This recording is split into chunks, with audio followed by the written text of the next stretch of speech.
Hello বন্ধুরা, চলে এলাম মালয়েশিয়া। কি মনে হয় আপনাদের, এটা কি মালয়েশিয়া? না, এটা আসলে আমাদের চট্টগ্রাম, সুন্দর একটা শহর, যেটা না দেখলে আপনারা বুঝবেন না। এখনো হয়তো মনে হচ্ছে আপনাদের এটা হয়তো বিদেশ মালয়েশিয়া, কিন্তু না, একটু পরেই আপনারা দেখতে পারবেন বাংলাদেশের যে সিএনজি গুলো চলে সেগুলো।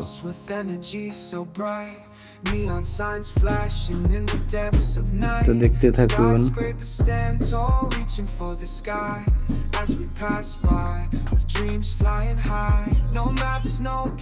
আপনারা হয়তো দেখতে পাচ্ছেন সামনেই একটা সিএনজি দেখা যাচ্ছে, যে সিএনজি কিন্তু আপনারা মালয়েশিয়ায় দেখতে পারবেন না। তো বন্ধুরা, জায়গাটার নাম হচ্ছে আগ্রাবাদ। ফ্লাইওভারের উপর দিয়ে যাচ্ছি।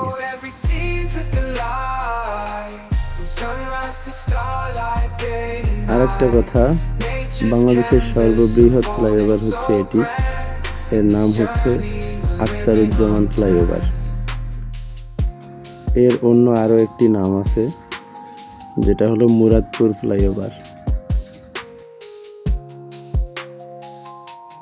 তো বন্ধুরা, দেখতে থাকুন উপর থেকে আগ্রাবাদ শহরটি কেমন লাগে।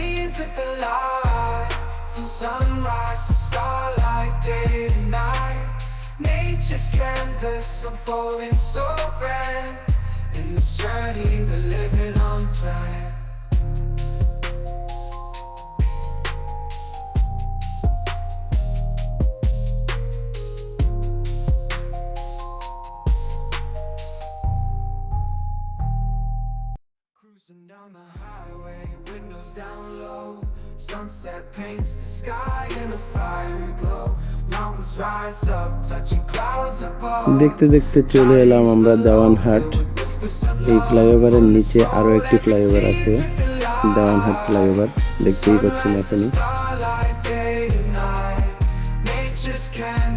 দেওয়ানহাটের পরেই টাইগার পাস। টাইগার পাস জায়গাটা অনেক সুন্দর, যেখানে আছে পাহাড়। পাহাড়গুলো বেশি বড় না হলেও দেখতে অনেক সুন্দর। এই ভিডিওটি 3 মিনিটের হলেও আমার কাছে 16 মিনিটের ভিডিও রয়েছে। আমাদের এই ফ্লাইওভারটি পাড়ি দিতে 16 মিনিট সময় লেগেছিল। পুরোটাই ভিডিও করেছিলাম। হয়তো বাংলাদেশের অন্য কোথাও এর থেকে অনেক সুন্দর জায়গা আছে, কিন্তু আমার কাছে মনে হয়েছে এটা অনেক সুন্দর, সেজন্য আর কি আপনাদের মাঝে শেয়ার করা। আমরা কিন্তু ভিডিওর একেবারে শেষ পর্যায়ে চলে এসেছি। কিছুক্ষণের মধ্যে আমরা লালখান বাজারে নেমে যাব। ফ্লাইওভারের ডান পাশ দিয়ে গেলে সোজা গিয়ে রাস্তার মাথা।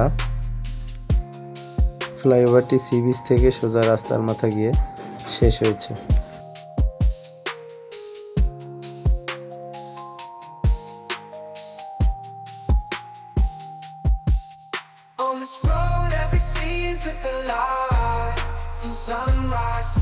তো চলে এলাম কিন্তু আমরা লালখান বাজারে। যারা চট্টগ্রামে থাকেন তারা অবশ্যই জায়গাটা চিনবেন। তো বন্ধুরা, ভিডিওটি আপনাদের কাছে যদি ভালো লেগে থাকে তাহলে কমেন্ট করে জানাবেন। খারাপ লাগলেও কমেন্ট করে জানাবেন, কোনো সমস্যা নেই। আর শেয়ার করে দিবেন পারলে। আল্লাহ হাফেজ।